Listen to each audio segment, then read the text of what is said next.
Buenas tardes. Vamos a empezar. No sé si el reloj de la pared funciona, pero me voy a guiar por ese reloj. Ok. Mi nombre es Ángel Infantes, soy misionero con la EMC de Canadá, Evangelical Mennonite Conference, en Guadalajara. Allá está mi esposa Blanca. Tenemos 4 hijos adolescentes y es la primera vez que viajamos sin ellos. Entonces, nos están llamando, a cada rato llaman a su mamá para saber qué hacer durante el día, pero están bien, ¿no? Mañana la prima, la sobrina de Blanca, que es mayor, va a estar cuidándolos. Entonces, todos estamos bien, tranquilos. Muy bien.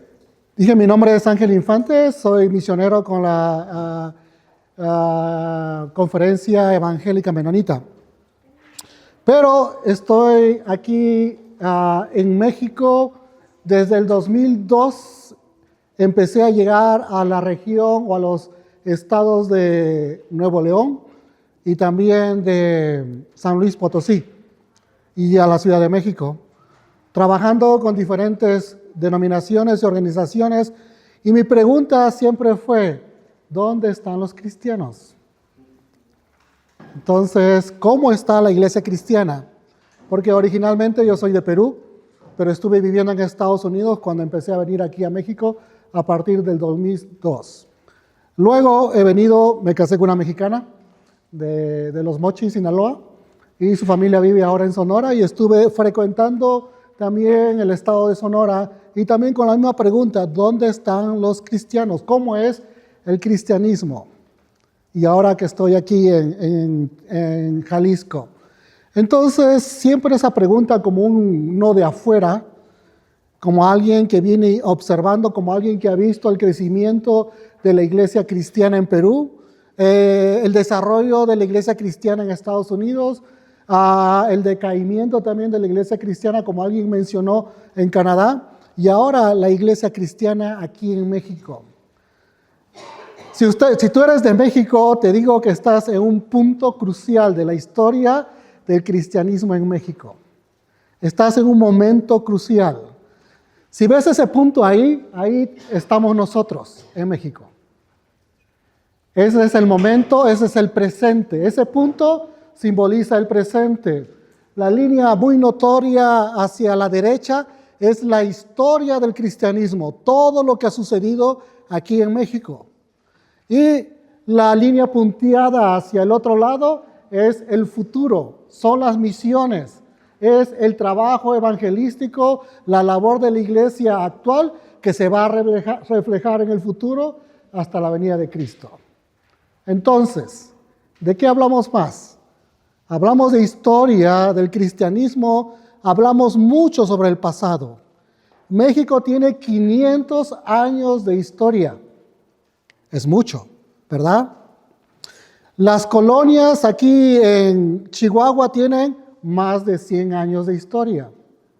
Canadá, de donde venimos, tiene un poco más de 200 años de historia, pero México tiene 500 años de historia. Hay mucho que abarcar. Entonces ahí ustedes en su manual o en el librito de trabajo, ahí tienen muchas páginas, ¿verdad? Entonces voy a tratar de ser un poco rápido. Mi esposa me dice que sea un poco rápido. La historia es muy amplia. Entonces mi pregunta, 2 personas, si me pueden decir qué es el cristianismo. ¿Me podrían ayudar con rapidez? ¿Qué es el cristianismo? Todo lo que no es budismo, islam y todas estas demás religiones se llama cristianismo en lo que es muchos libros seculares. Muy bien. Y todo lo que no es ateísmo también podríamos decir, ¿verdad? Cristianismo está enfocado la mirada en Cristo. Cuando Bernabé fue a la congregación de Antioquía, miren, los de Jerusalén salieron después del Pentecostés. Y la ciudad mayor próxima a Jerusalén, al norte, era Antioquía. Y ahí llegaron, después del Pentecostés, llegaron los seguidores de Jesús, los que creyeron en el mensaje del Evangelio. Pues Bernabé visita Antioquía y ahí está Pablo después de su conversión. Los cristianos de Antioquía le estaban discipulando, le estaban ayudando, lo bautizaron. Y dice que cuando Bernabé llega, ahí escucha por primera vez la palabra cristiano. Seguidores de Jesús. Aquellos que realizan, que siguen, cumplen y obedecen las enseñanzas de Jesús y la transmiten a otros. Ahí aparece el cristianismo. Hay evangelismo, hay conversión, hay discipulado, hay todo lo que la iglesia cristiana realiza o debe realizar. Entonces, la otra pregunta, en el mundo cristiano existe la siguiente pregunta. Ya vemos que el cristianismo en Europa, en Norteamérica, en Latinoamérica, se viste de diferentes títulos, tiene diferentes nombres, hay diferentes denominaciones, hay categorías.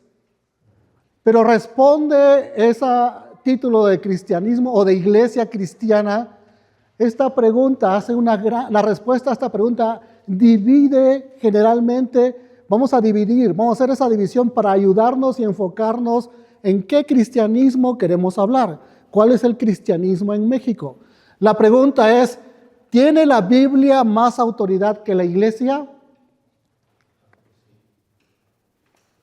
Muchos denominaciones, organizaciones van a decir que sí. Especialmente las que aparecieron a partir del siglo XV. Pero antes del siglo XV, la respuesta de ello es, también hay tradiciones. Entonces ahí hubo un punto crucial en la historia del cristianismo.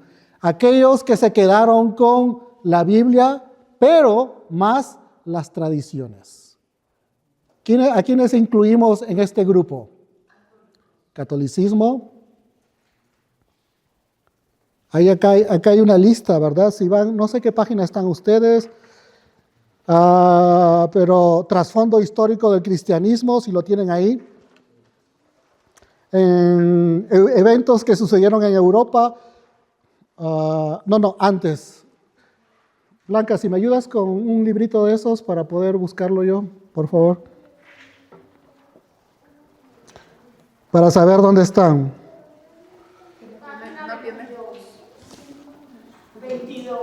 La página 22. No tiene la página. ¿Cómo se llama el título? El título, donde aparece mi foto. Ok, la primera página donde aparece mi foto. No hay número de página, vamos a usar esa referencia. Ok. En el último párrafo de esa página, dentro de las iglesias protestantes se encuentran un poquito antes, el penúltimo párrafo. La respuesta a la pregunta, ¿tiene la Biblia más autoridad que la iglesia? Permite distinguir las diferentes denominaciones que han surgido a lo largo del tiempo. Después de las iglesias del Nuevo Testamento aparece la Iglesia Católica, como han mencionado. Bueno, el nombre es Iglesia Católica Apostólica Romana. La Iglesia Ortodoxa Bizantina, la Iglesia Ortodoxa Oriental, que incluyen a los coptos, que son en Egipto, la Iglesia Etíope, los armenios, siríacos, eritreos y malancaras, así como la Iglesia Siria de Oriente. Este es el primer grupo que incluye la Biblia y las tradiciones. Todos estos grupos existen. Todos estos grupos tienen sus líderes. Todos estos grupos tienen sus vestimentas. Todos estos grupos tienen sus rituales religiosos. Todos estos grupos aún se reúnen cuando hacen cónclaves, concilios y todo lo demás. Hay cierta confraternidad entre estos grupos. Hay escritos de la vida cristiana, tienen su escrito sobre discipulado, tienen su escrito sobre bautismo, tienen su escrito sobre matrimonio, existen, para que sepan, ¿no? Por ejemplo, los malancaras son los cristianos con tradiciones, que también siguen las tradiciones en India. Muy bien, como les digo, a finales del siglo XV, ahí aparece la Biblia en el idioma autóctono, vernacular, y ahí aparecen las iglesias que tienen en primer lugar a las Escrituras como autoridad. Aparecen las iglesias protestantes, la anglicana, luterana, metodista, presbiteriana, bautista y las denominaciones pentecostales que enfatizan la supremacía de la Biblia sobre cualquier otra instancia o autoridad. También me podrían decir ahí ustedes, aparecieron los anabautistas, ¿verdad? El movimiento anabautista. ¿Qué podríamos decir según John Roth? Aparecen los Hutterites, aparecen los Amish, aparecen los Quakers, también partiendo de la línea del bautismo de todos los creyentes. Es lo que dice John Roth. Muy bien. Hablando de John Roth y libros, parte de la historia está escrito. Hay libros aquí. Este es sobre las religiones o la identidad religiosa aquí en México. Se basan, los autores son seculares y hacen investigaciones cuando hay censo aquí en México y ahí hay algunas preguntas.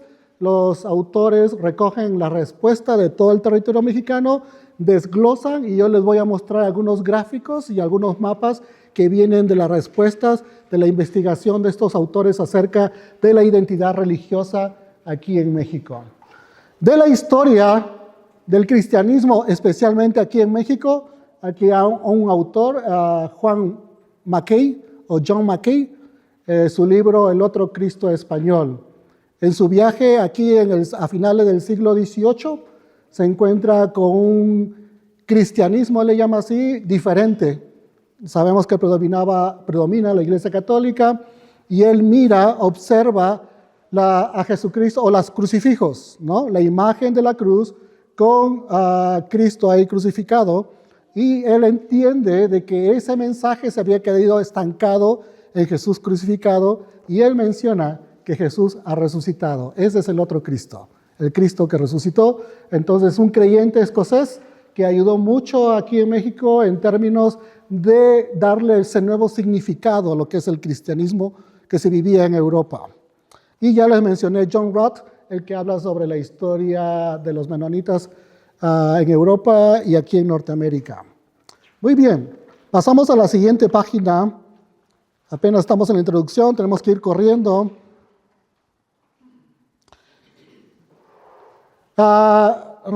El cristianismo que nos llega aquí a México es un cristianismo imperialista. En la historia de Europa, en la historia de España, hubo un deseo por formar un reino. Cuando se forma ese reino, se toman de la mano del papado, del gobierno del Papa, para que pueda bendecir ese matrimonio de los reyes católicos que no estaba bien visto. Entonces, como les favorece, entonces ahí es, tú me echas la mano, tú reconoces mi matrimonio, tú conoces mi reinado, yo voy a poner a tu iglesia como predominante en mi reino y en lo que voy a conquistar. El catolicismo que nos llega aquí es un catolicismo imperialista, uno que se impone, uno que sirve a los intereses de aquel que lo trae, en este caso los conquistadores o descubridores, dependiendo cómo lo podemos llamar, a ese encuentro de los dos mundos. Cuando llegan los españoles aquí, buscan la riqueza, buscan apoderarse del territorio y la religión de paso es una religión que ellos lo interpretan a su manera. Ellos eran los salvadores y ellos traían la religión, pero a su manera, a su modo. Aparece un tiempo después, aparece ahí la página de el descubrimiento y conquista, de lo que les estoy hablando un poco más. En el último párrafo dice, la corona investida con poderes apostólicos encomendó a los colonos, llamados encomenderos, la conversión de los pueblos originarios para facilitar esa labor. Les otorgó autoridad y poder absoluto para que sobre la población indígena, en virtud de su celo cristianizador, los encomenderos tenían derecho a emplear los servicios de los locales y a exigirles tributo. Como no había otra autoridad que se le ponga, impusieron Inclusive, yo les puse aquí un poco tranquilo el lenguaje, pero los historiadores reconocen que ellos se adueñaron no solamente de las tierras, sino se adueñaron de la vida de las personas. Se adueñaron de los hijos de sus trabajadores. Se adueñaron de generaciones. Entonces, eso es lo que luego, más adelante, no quiero saltarme, pero quiero que quede esa imagen ahí. En la historia, voy a irme a un mapa.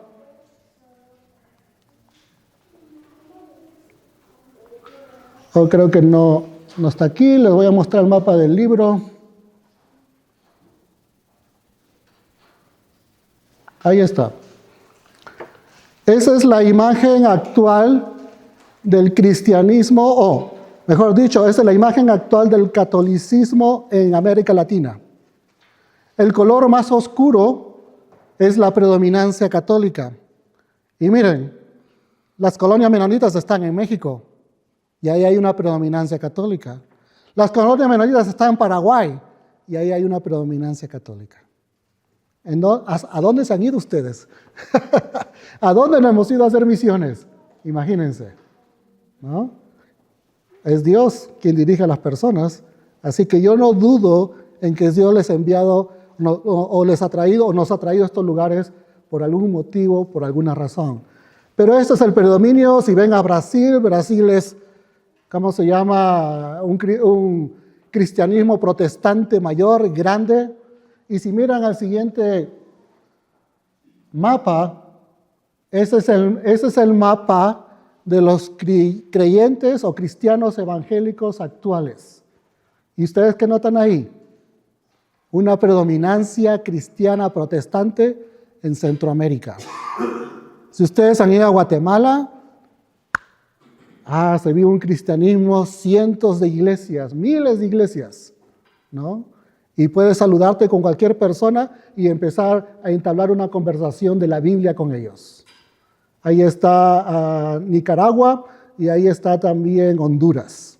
Ahí están, en Guatemala se cree que hay un porcentaje de 46% de cristianos protestantes o cristianos evangélicos. Pero estamos enfocados en el cristianismo en México. Así que regresamos al mapita.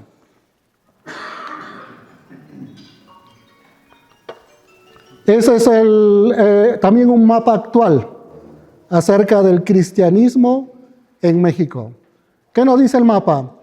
La parte oscura en este caso es la predominancia de los cristianos protestantes en México. Y si ustedes se dan cuenta, en el centro el color es más claro, ¿verdad? De ahí venimos nosotros. Mi esposa y yo venimos de allá. Aquí nuestros... Ok. ¿Cómo lo amplío? Sí, tienes razón.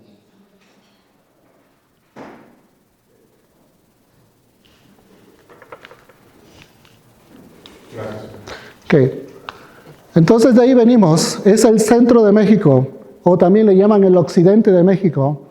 Ahí hay una predominancia católica donde las tradiciones se imponen sobre la Biblia. Y ahí es donde estamos nosotros haciendo misiones.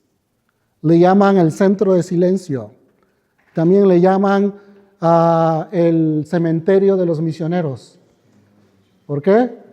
Porque es difícil hacer misiones y empezar una iglesia en ese lugar. Menos del 2% son cristianos protestantes. Menos del 2% renuncian a tener a las tradiciones como su máxima autoridad. Muy bien, pero seguimos con el librito, con el manual.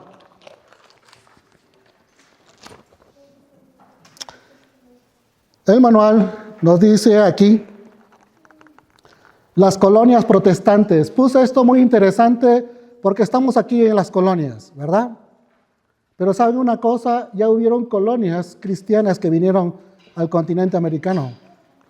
La colonia Welser, que llegó a Venezuela en 1528. La colonia hugonote de Brasil, que llegó en 1555. La colonia holandesa, que llegó a Brasil en 1624. La colonia escocesa de Panamá, que llegó en 1698. Ya hubieron colonias, ya hubieron grupos de cristianos que han llegado. Pero les digo una verdad, estas colonias registradas ya no existen. El cristianismo que trajeron desapareció con esa generación. Ya no existe, desaparecieron. Ok, volvamos a México. Ahí están los conquistadores, los descubridores, están imponiendo la fuerza y la religión. Y como dicen John Mackay, un Cristo sufriente en una cruz, en un crucifijo, porque ese concepto servía para mantener al pueblo sufriendo.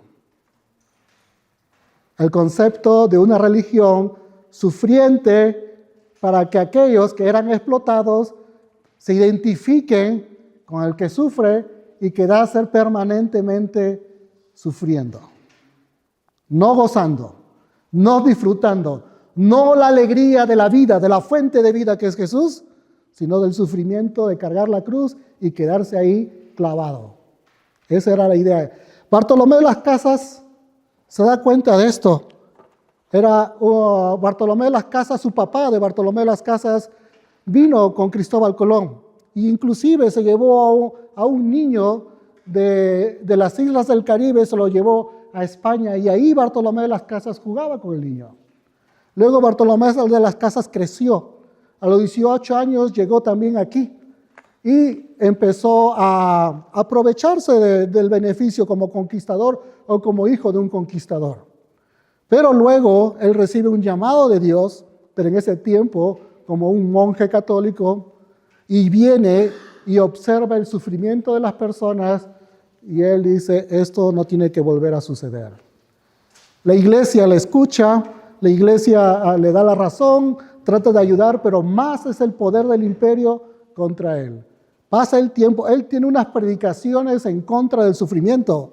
Él tiene predicaciones acerca de que los indígenas mexicanos merecen la salvación a través de Jesucristo, porque les prohibían la salvación a través de Jesucristo. Y él es uno de los primeros en predicar el evangelio de salvación a los indígenas.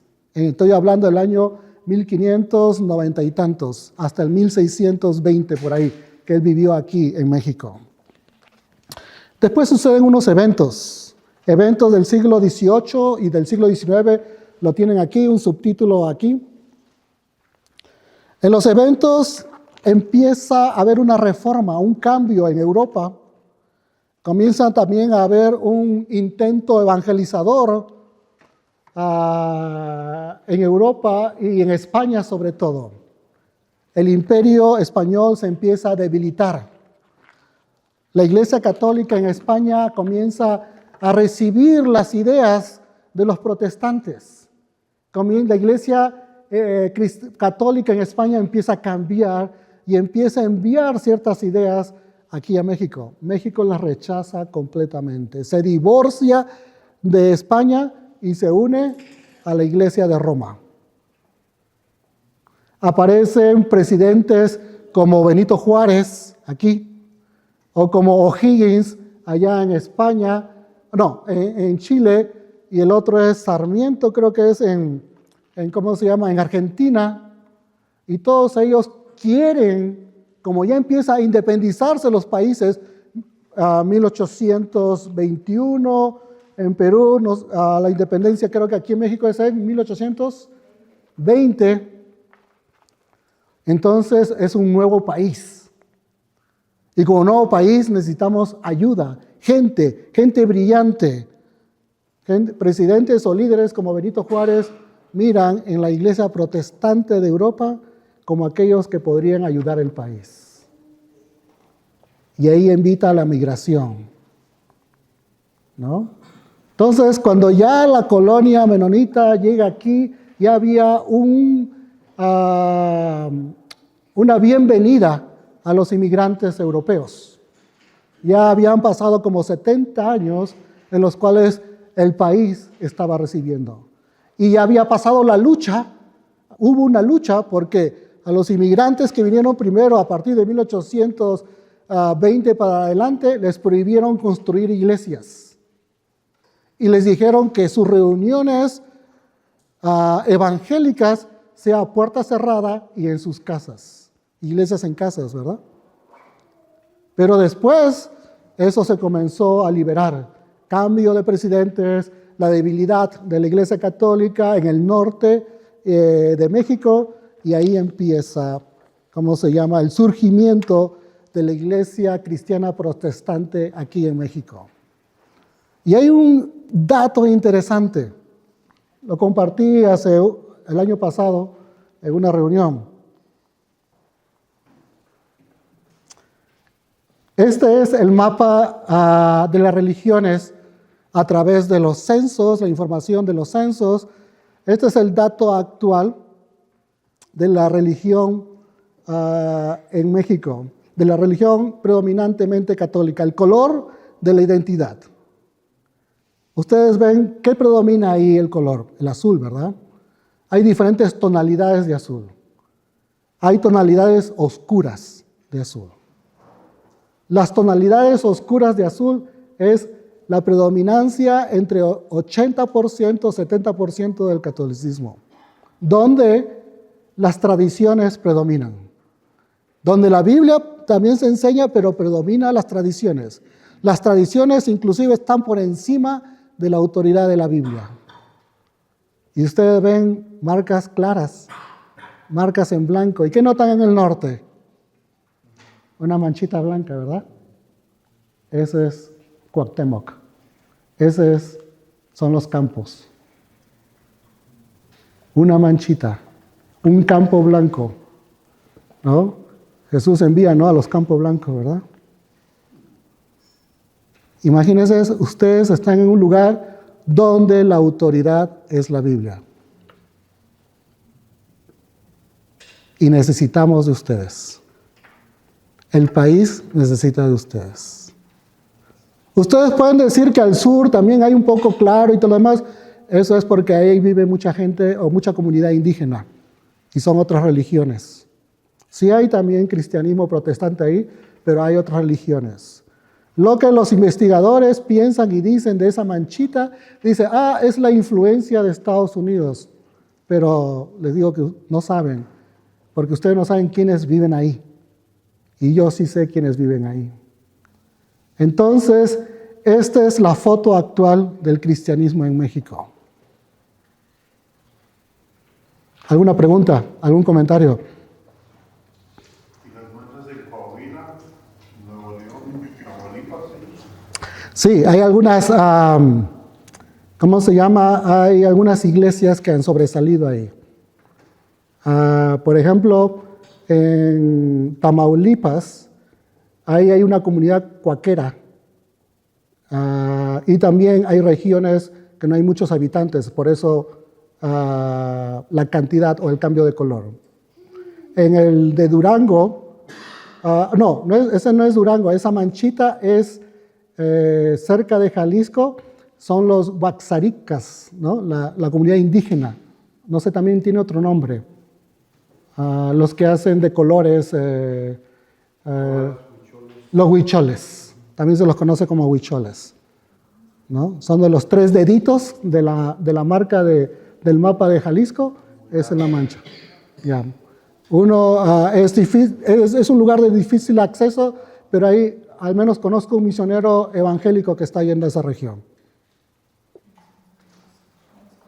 Y la otra en Sonora son los seris y los yaquis, son las comunidades seris y yaquis que están en esa región. Ahí, si lo ven ustedes en Sonora, en el mapa de aquí, al lado, al lado de Chihuahua. Con respecto a Chihuahua, esto es lo contrario, ¿no? Vamos a hablar de las otras religiones que también hay en Chihuahua, o con las cuales ustedes están tal vez encontrándose. Está los raramuri, o también les llaman tarahumaras. Está el guarijío, está la comunidad Pima, y están también los neopentecostales que están en Ciudad Juárez y en la ciudad de Chihuahua. Y si ustedes van también al otro lado, allá en Ciudad de Chihuahua, ha aparecido la religión, la adoración a la Santa Muerte. También en Ciudad Victoria hay adoración a la Santa Muerte, en Nuevo Laredo, Reynosa, Matamoros, y esto es por causa de la violencia en narcotráfico, ¿verdad? Ellos traen ese tipo de religión, traen su música, pero también traen su religión, y es la adoración a la Santa Muerte. Hay también universidades adventistas, hay una abajo de Ciudad Obregón, hay otra también allá en Apodaca, Monterrey, universidades adventistas. También están los mormones y también están los menonitas. Ahí, este es el primer mapa o el primer gráfico que el mundo secular o la academia secular está registrando a la comunidad menonita con una religiosidad diferente a la católica. Años antes no existía ese mapa, no lo estudiaban, pero cuando empecé a hablar con los investigadores, comenzaron a darse cuenta de este grupo. O comenzaron a darse cuenta de nosotros. Pasamos desapercibidos por mucho tiempo, por muchos años. Si no hay preguntas, creo que es tiempo, ¿verdad, hermano? ¿A qué hora es? 4:45, todavía son 4:20, ¿verdad? Ok. ¿Alguna pregunta para seguir hablando sobre eso? Acaban de leer ahí el cuadernillo. El mapa que mostró anteriormente, ¿viene las notas aquí? Sí, está en... No hay número de página.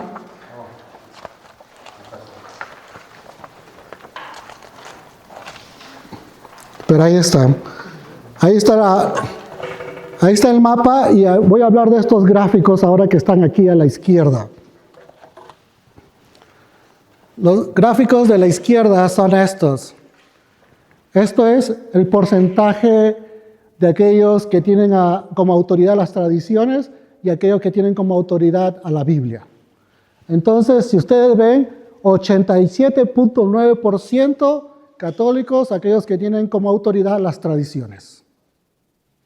Entonces estamos hablando de un 2.1% de toda la población mexicana.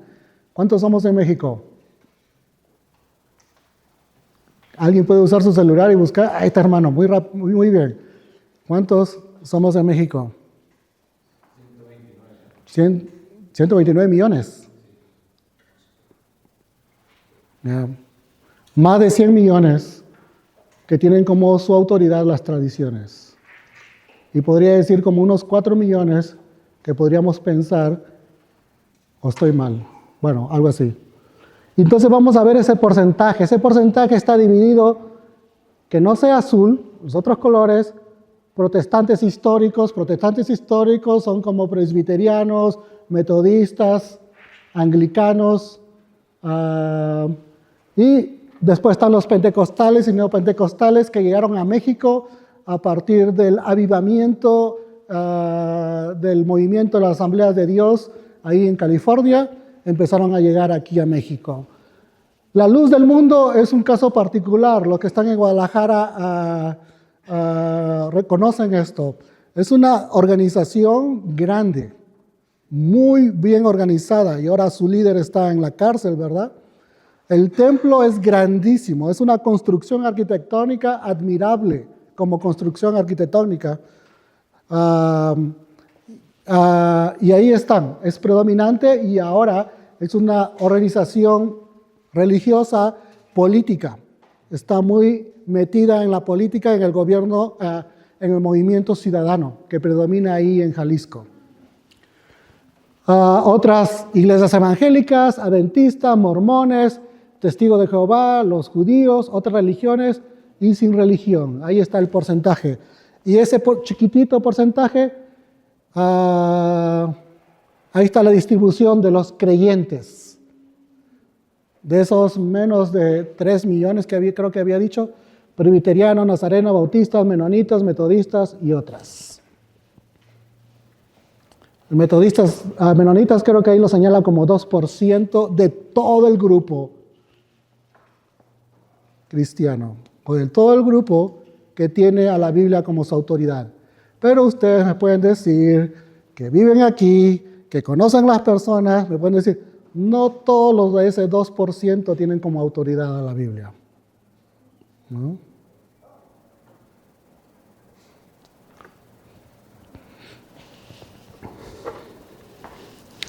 Esos son los gráficos, ese es el cristianismo actual. Ese es el puntito que les dije. Les dije que nosotros somos ese puntito. Ese es el presente. Hablé ahorita del pasado, pero ¿hacia dónde se proyecta el cristianismo en México? ¿Hacia dónde nos estamos dirigiendo como cristianos, como aquellos que tenemos la autoridad a la Biblia, la palabra de Dios, como autoridad suprema de nuestra fe, de nuestra creencia? ¿Hacia dónde vamos? ¿Hacia dónde se dirige la iglesia cristiana en México? Les dije al iniciar que estamos en un punto crucial, en un momento crucial de la historia del cristianismo en México. Estamos en un momento que el país necesita. Estamos en un momento en el que el país está convulsionado, la violencia no para, la violencia aumenta. Las iglesias de la Santa Muerte están aumentando y quizás hay un rápido crecimiento mayor que el cristianismo evangélico en México.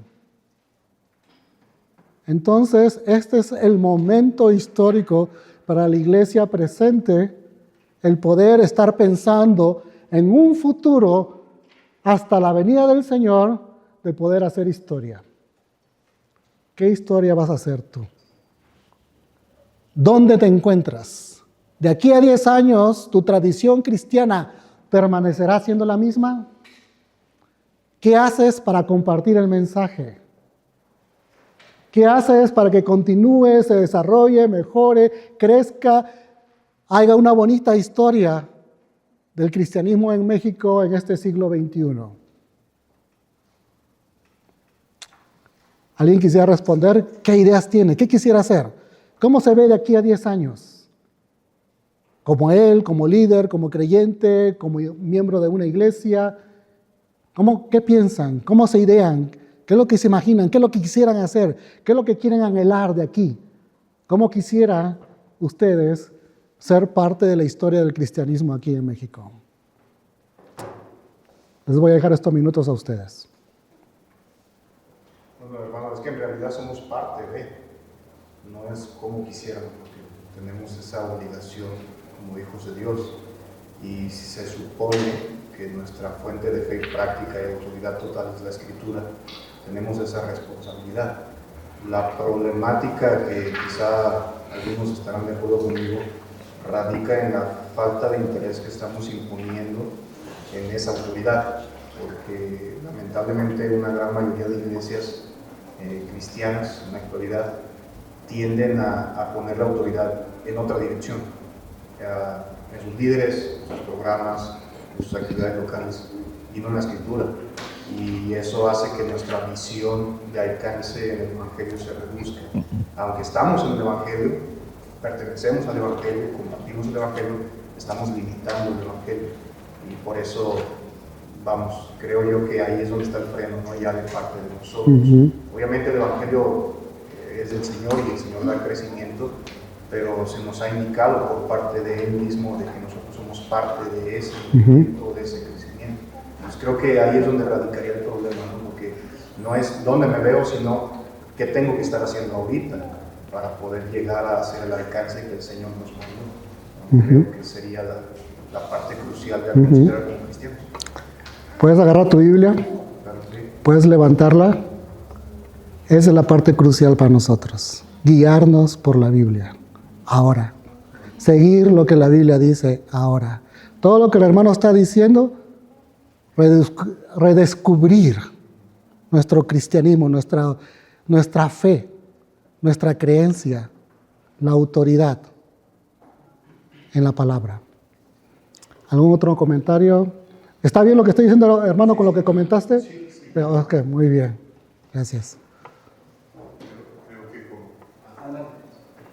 Creo que como cristianismo debemos estar muy enfocados exactamente en eso, en la revelación de Cristo por medio de la Escritura. Hoy en día hay mucho énfasis en muchas de estas nuevas creencias o nuevo, no sé si la palabra neopentecostalismo que vi ahí, y todo eso de revelaciones extrabíblicas o todo ese tipo de cosas. Hay que estar, para mí, mi pasión ha crecido mucho en eso, que el Cristo que adoramos, que servimos, sea el Cristo tal como nos es revelado en la Escritura, no por grandes profetas o cuanta cosa. Solo para ayudar a la descripción que usted acaba de comentar, el pentecostalismo apareció en California, llegó y tiene sus creencias como pentecostalismo, en la cual una de las principales es la guía del Espíritu Santo, la adoración al Espíritu Santo y la revelación del Espíritu Santo. Hay ciertos parámetros ahí, pero el neopentecostalismo ha tirado abajo todo parámetro. Entonces hay revelaciones por allá, por aquí y por acá. Entonces esa es la definición. Entonces ustedes viven en un estado donde hay mucho de esto, neopentecostalismo. Y una de las cosas es que son las iglesias que están creciendo, ¿no? Esas son las iglesias que producen más alabanza también, ¿no? Son las iglesias que producen las nuevas modas, ¿no? Templos, grupos, enseñanzas, reuniones, son las que están creando ese nuevo tipo de cosas. Solamente como descripción, pero estoy de acuerdo con lo que usted dijo y con los comentarios en la clase anterior, de que en vez de ver separación, también busquemos la manera de cómo mejorar, cómo llevarles a redescubrir la autoridad en la palabra de Dios. De una manera humilde, ¿no? Porque si venimos derecho, hey, te venimos a enseñar, no, juntos, ¿verdad? Como hermanos, ¿no? En Cristo como hermano mayor, tal vez. Me gusta esa frase, como hermano mayor. Lo encontré en la historia de los anabautistas allá en Europa, el hermano mayor.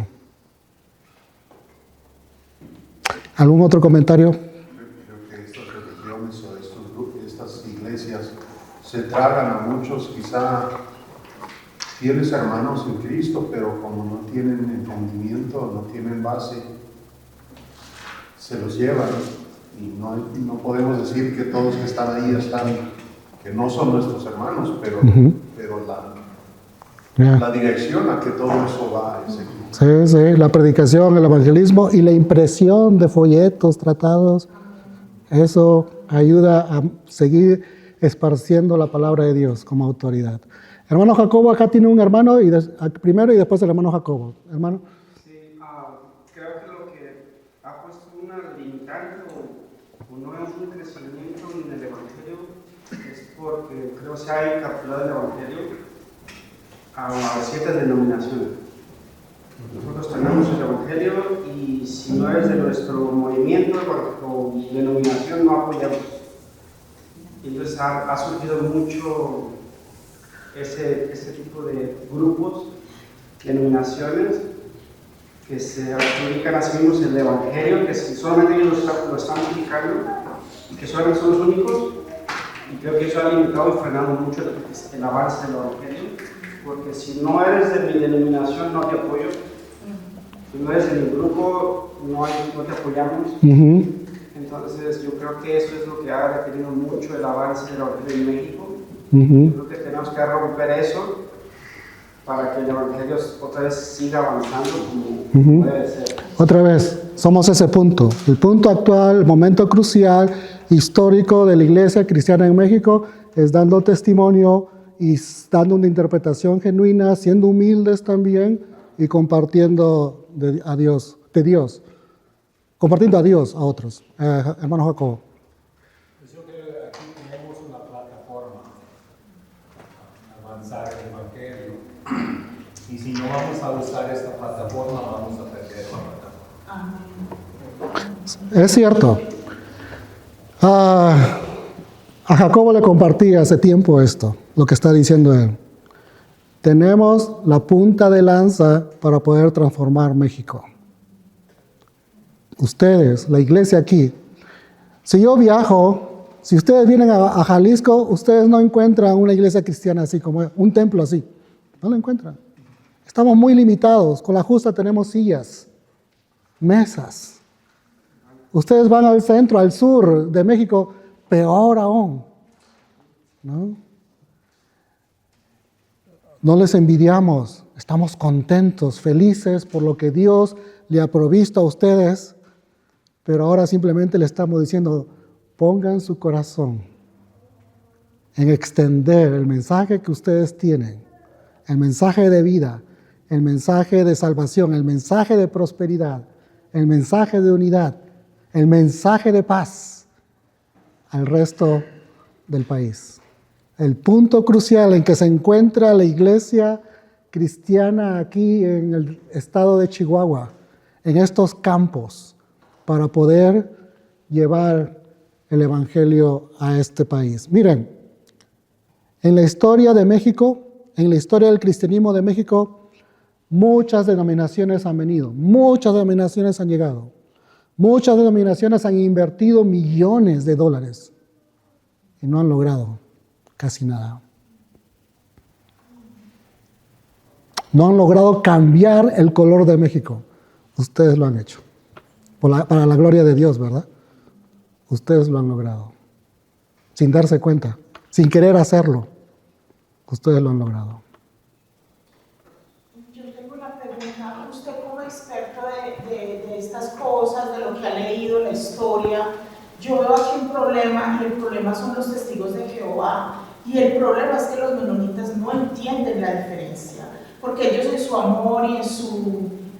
o sea, ellos están como el hermano dice que no hay que decir, si no vienes a mi iglesia no eres cristiano. Los menonitas son al otro extremo. Si yo le digo que yo soy cristiano, ellos ni me preguntan cómo fue, ellos simplemente creen. Entonces yo veo un problema y un peligro, y es que los testigos de Jehová son muy... ellos son muy... fuertes en cuanto a la familia. Obviamente no son de Dios, pero sus características, la manera de llegar a la gente es de familia. Queremos ayudar a los esposos, las esposas, los hijos, y están enamorando. Y hay un peligro grave, pero nadie lo ve. Y usted como experto, o sea, yo estoy sufriendo diciendo algo, tenemos que aprender. Ellos van a meterse. Tienen el récord de estar en más lugares de todo el mundo. Saben cómo, yo los conozco, yo fui con ellos todo un año. Pero el problema es que aquí no vemos, no el peligro. Es así como que, pues no pasa nada si vamos a la iglesia. Pero usted como experto y la historia, como dice, ¿qué nos aconseja? ¿Qué debemos hacer para ayudar a nuestra propia gente? Hace 2 semanas estuve caminando por las calles de una ciudad de Italia y ahí los encontré. Con su banner, sus libritos y esperando que alguien se acerque. Hermana, muchas gracias por decirme experto. Su humilde servidor, estoy aprendiendo. Me gusta leer, me gusta estudiar, me gusta compartir con ustedes, pero necesito también de la experiencia de ustedes, de su aprendizaje, el aprendizaje de ustedes. En la historia de México aparecen los testigos de Jehová como aquellos que vinieron convertidos de Estados Unidos y recibieron financiamiento de su iglesia de Estados Unidos. Entonces ahí aparecen en la historia de México. Aparecen en varios estados de México y a partir de ahí es donde ellos empiezan a crecer. O sea, hay mucho, no solamente financiamiento, organización, mucha colaboración de la iglesia de Estados Unidos con, ellos le llaman estacas, creo, le llaman, no sé cómo le llaman, bueno, su central se llama Watchtower, ¿no? Hacia donde ellos están, o la torre del vigía le llaman. Entonces hay mucho, la manera de combatirlos, la manera de enfrentarlos, o la manera de, nuestra lucha no es contra sangre y carne, la manera de resolverlo es enseñando, tratando de contrarrestar sus escritos con otros escritos, ¿no? Ellos producen mucho, tratados, libritos, revistas, hagamos lo mismo, aprendamos, ¿no? Empecemos a hacer eso, empecemos a repartir, juntemos a los creyentes jóvenes creativos para que pongan imágenes, para que pongan a los mayorcitos como nosotros para poder escribir temas de vida, de autoayuda tal vez, pero de una perspectiva bíblica cristiana, ¿no? Porque eso es lo que tienen sus libros, yo los he leído, ¿no? He leído los 3, 4 libros que ellos tienen como guía, entonces eso es lo que podría yo aconsejarle. Enfrentamiento, no, hermano. No gaste su energía, no gaste sus palabras, pero sí de una manera estratégica, como es mi humilde opinión a esa situación. Bueno, yo no sé, siempre pienso en como nuestra familia. Como nosotros tenemos 4 hijos adolescentes y como el hermano estaba predicando en la mañana que hay más iglesias que se están cerrando que iglesias que se están abriendo. Entonces yo como no crecí en una familia cristiana y tengo 9 hermanos y como 30 sobrinos y así, entonces también en casa como por ejemplo aquí, como no veo muchos jóvenes, ¿no? Y nuestros hijos están aquí, entonces yo pienso que también una cosa bien importante es como de no rendirnos en casa.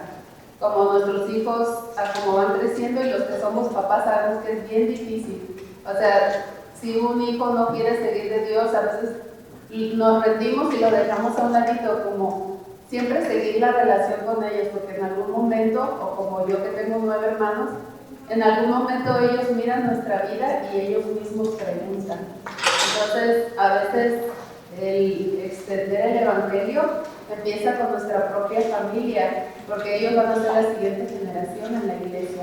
Como nosotros somos misioneros, pero no siempre vamos a estar aquí, ¿verdad? Entonces, como dice mi hija ahora, lo único que nos llevamos al cielo es a las personas, no las cosas. Entonces, como, pues, podríamos empezar por ahí, ¿no? Con nuestras personas más cercanas. Ajá. Ya, tiene razón. Ellos son la próxima generación que van a hacer historia. Nosotros podemos ayudarles en eso, a ellos. Ok, si no hay otra pregunta, otro comentario, me gustaría orar por ustedes. Pero también preferiría que alguien ore por mí. Somos misioneros en Jalisco, en Guadalajara. Aquí están mis hermanos también de Jalisco, en Tala y en San Agustín, allá en Guadalajara. Y la otra cosa está en que mañana me toca enseñar esto también. Les digo una cosa, las 3 talleres no van a ser iguales, porque hay mucha información, ¿no? Entonces, si te animas a venir otra vez, vas a escuchar otro pedacito de información, ¿no?